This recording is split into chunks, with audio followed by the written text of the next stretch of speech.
어제 본문에 이어서 오늘 본문도 돈에 집착하는 것이 아무런 의미가 없다라는 것을 다시 한번 강조하면서 말씀하고 있습니다.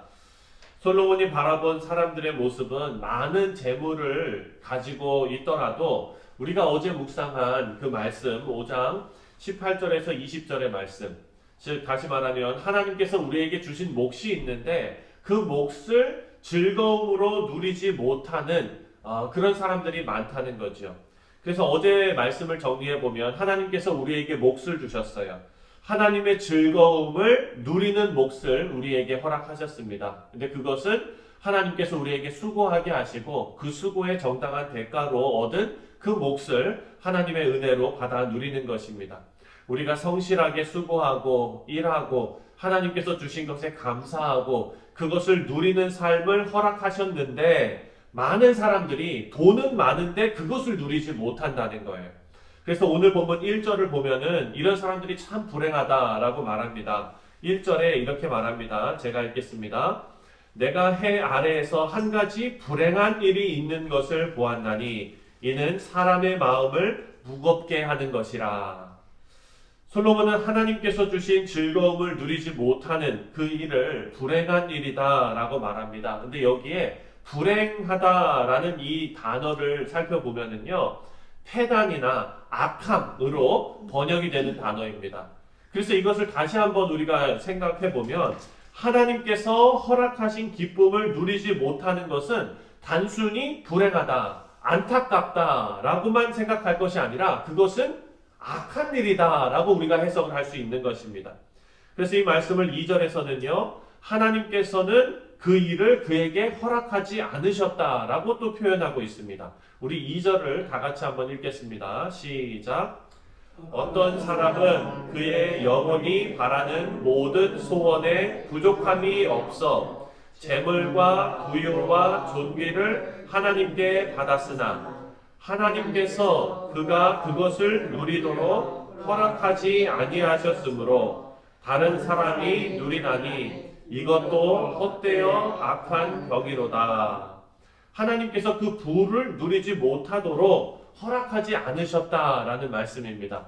여러분 이 말씀을 잘 이렇게 이해를 하시려면 1절 말씀이랑 연관해서 우리가 이해해야 합니다.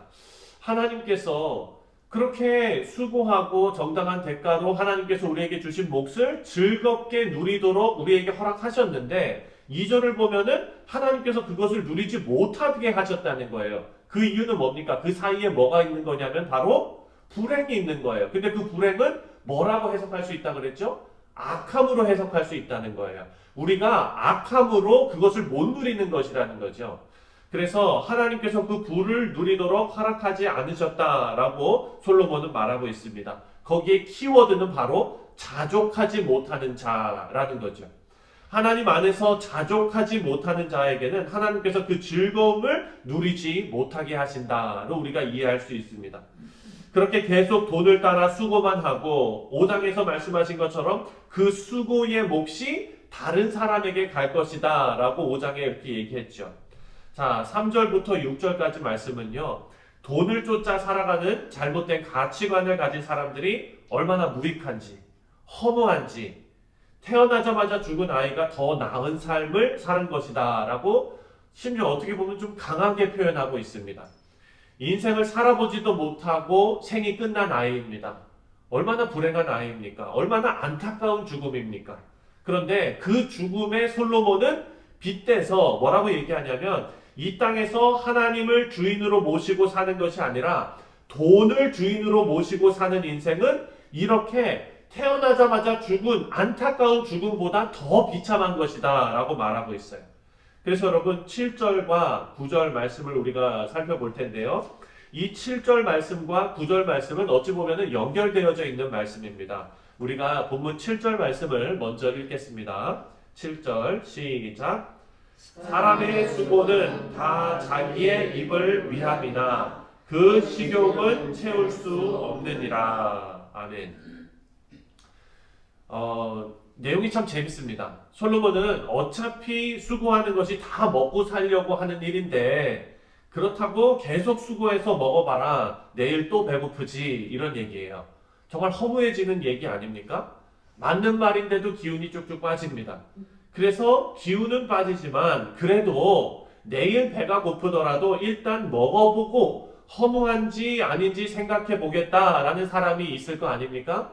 제가 예전에 주일 설교했던 것처럼 여러분 저와 제 아버님의 대화 가운데 그때 목욕탕에서 한 대화 제가 기억나시죠? 예. 아니 그런 인생인지 아닌지 한번 살아보고 그리고 결정하겠습니다. 이렇게 생각했던 저였다고 얘기 말씀드렸잖아요.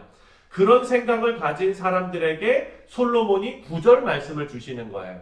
9절을 다 같이 한번 읽어보겠습니다. 시작. 눈으로 보는 것이 마음으로 공상하는 것보다 나으나 이것도 헛되어 바람을 잡는 것이로다. 제가 그때 이 말씀을 먼저 읽었어야 되는데 세상적인 판단은요, 여러분, 눈으로 보고 경험하고 살아보는 것이 더 좋다고 하겠지만 결국 그것도 헛되이 바람 잡는 것이다 라고 말씀하고 있는 것입니다. 성경에 계속된 일관된 주장은 뭐냐면 보지 않고 믿는 믿음이 더 복되다라는 것이죠. 우리가 전도서를 시작할 때 주일 말씀에서 묵상했었습니다. 예수님께서 부활하신 후에 제자들에게 뭐라고 약속하셨습니까? 내가 갈릴리에 먼저 가 있을 것이다. 약속하셨어요. 그러니까 생각해보면 예수님께서 십자가에 달려 돌아가시고 나서 이 제자들이 갈릴리에 가서 고기 잡고 있을 때 누구를 계속해서 염두에 두고 있었어야 합니까? 그렇죠. 부활하신 예수님을 계속해서 염두에 두고 자기가 낚시를 하고 일을 하더라도 이것이 내가 평생 해야 될 일, 그것이 아니라 다시 오실 예수님, 갈릴리에 오실 예수님을 기대하면서 기다리고 염두에 뒀어야 된다는 거죠. 그런데 제자들은 어떻게 했습니까? 예수님께서 그 오시겠다고 약속을 하셨는데 그 위에서 물고기 잡으려고 애쓰면서 수고하면서 정작 부활하신 예수님께서 참 소망 되신 예수님께서 오셨을 때 예수님을 못 알아봅니다. 심지어 예수님께서 걸어오셔서 말까지 걸었는데도 알아보지 못합니다. 사랑하는 성도님들, 이것은요, 현재를 살아가는 우리 그리스도인들이 돈이라는 우상에 빠져서 진리이신 예수님을 보지 못하는 모습을 생각하게 합니다.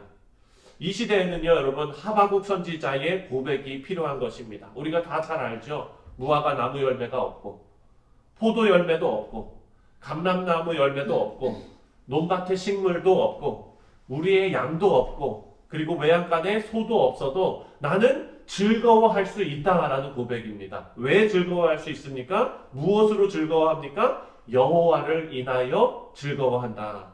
구원하시는 하나님을 인하여 즐거워한다. 사랑하는 성도님들, 이 고백이 우리의 고백이 되시기를 주님의 이름으로 축원드립니다. 사랑하는 성도님들, 예수님께서 우리 마음에 오셔서 참된 회복을 주셨습니다. 그리고 이 참된 회복은 하나님의 나라가 우리 안에 이루어지는 것입니다. 하나님의 나라는요, 하나님께서 왕 되신 나라입니다. 내 안에 돈이 왕이 될 수 있는 것이 아니라 하나님께서 왕이 되셔야 합니다. 여러분, 우리가 사무엘서를 묵상하지 않았습니까? 그때 왕 얘기를 참 많이 했어요. 여러분, 왕의 역할이 뭡니까? 그때 뭐였어요? 왕의 역할이 뭐였어요, 여러분? 왜 왕을 달라고 했습니까? 왕은 백성을 지키는 것이 왕이라고 그랬죠. 예. 하나님의 뜻을 받들어 백성을 지키는 게 왕이에요. 그런데 우리는 예수님을 왕으로 모십니다. 그렇다면 예수님의 역할은 뭡니까? 우리를 지키시는 것이죠. 돈을 왕으로 삼으면 우리는 뭐라고 고백하는 겁니까? 돈이 나를 지켜주실 것이다 라고 이야기하죠. 지켜주실 것이다 이렇게. 그 왕으로 모시는 거잖아요. 근데 우리는 하바국 선지자처럼 예수 그리스도 하나님을 왕으로 모신 사람은 하나님께서 우리를 지키실 것이다 라고 고백하는 사람들입니다. 우리 안에 의미 없는 것들을 하나님께서 예수 그리스도를 통해서 진정한 소망으로 바꾸신 회복이 여러분들 가운데 일어났음을 여러분 오늘 말씀을 통해서 다시 한번 기억하시고 하나님께서 허락하신 우리의 몫을 누리시면서 하나님을 즐거워하시고 기뻐하시는 인생을 사시기를 주님의 이름으로 축원드립니다. 기도하겠습니다.